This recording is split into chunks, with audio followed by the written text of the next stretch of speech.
ओम शांति। आज 26 अप्रैल 2022 की बाबा की साकार महावाक्य सुनते हैं। प्यारे बाबा बोले, मीठे बच्चे, ऊंच पद पाना है तो आत्मा में ज्ञान का पेट्रोल भरते जाओ। सवेरे सवेरे उठकर बाप को याद करो। कोई भी उल्टी चलन नहीं चलो। प्रश्न है, बाबा हर बच्चे की जन्म पत्री जानते हुए भी सुनाते नहीं क्यों? उत्तर है, क्योंकि बाबा कहते मैं हूँ शिक्षक, मेरा काम है तुम बच्चों को शिक्षा देकर सुधारना।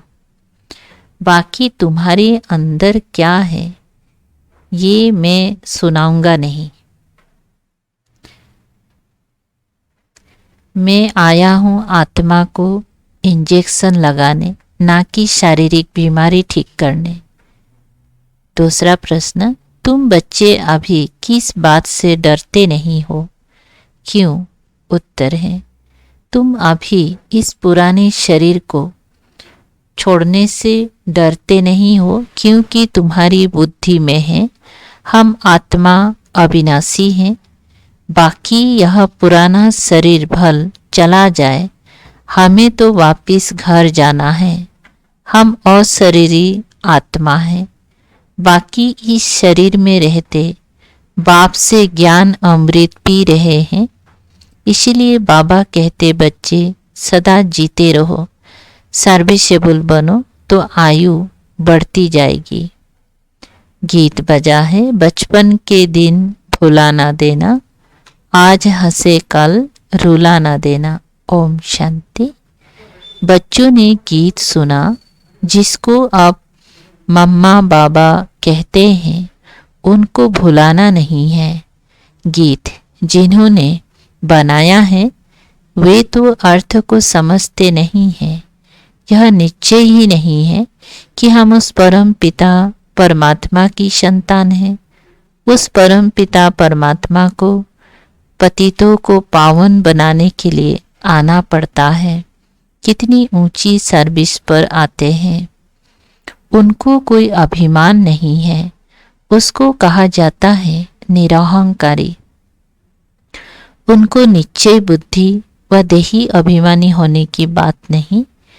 वो कब संशय में आते नहीं, देह अभिमानी बनते ही नहीं। मनुष्य देह अभिमानी बनते हैं तो फिर देही अभिमानी बनने में कितनी मेहनत लगती है। बाबा कहते हैं अपने को आत्मा समझो। मनुष्य तो कह देते हैं अपने को परमात्मा समझो। कितना फर्क है। एक तरफ याद करते हैं पतित पावन को, फिर कहते हैं सब में परमात्मा है, उनको जाकर समझाना है। बाबा देखो कहाँ से आया है तुम बच्चों को सुधारने के लिए। जिनको पक्का निश्चय है वह तो कहते हैं बरोबर आप हमारे माता पिता हो। हम आपकी श्रीमत पर चल श्रेष्ठ देवता बनने के लिए यहाँ आए हैं। परमात्मा तो सदैव पावन ही पावन है। उनको बुलाते हैं पतित दुनिया में आओ। परमात्मा को बुलाते हैं पतित दुनिया में आओ, तो जरूर पतित शरीर में ही उनको आना पड़ेगा। पतित दुनिया में तो पावन शरीर होता ही नहीं। तो बाप देखो कितना निरहंकारी है। पतित शरीर में आना पड़ता है। अब हम अपने को संपूर्ण नहीं कहेंगी, अब बन रहे हैं। अब बेहद बाप कहते हैं बच्चे श्रीमत पर चलो। बाप श्रीमत देते हैं सवेरे उठकर याद करो तो पाप भस्म हो जाए। श्रीमत पर नहीं चलेंगी तो विक्रम विनाश नहीं होंगी, बंदर के बंदर ही रह जाएंगी। और फिर बहुत कड़ी सजा खानी पड़ेगी। जानवर आदि तो सजा नहीं खाते हैं, सजा मनुष्य के लिए है। अगर बैल किसी को मारता है, वो मर भी जाए तो क्या उनको जेल में डालेंगी? मनुष्य को तो फौरन जेल में डाल देंगी। बाप समझाते हैं इस समय मनुष्य तो उनसे भी बदतर है, उनको फिर मनुष्य से देवता बनना है। बाबा समझाते हैं यह लक्ष्मी नारायण भी गीता का ज्ञान नहीं जानते हैं। वहाँ दरकार ही नहीं, क्योंकि बाप है रचयिता। वहाँ कोई त्रिकालदर्शी होते ही नहीं।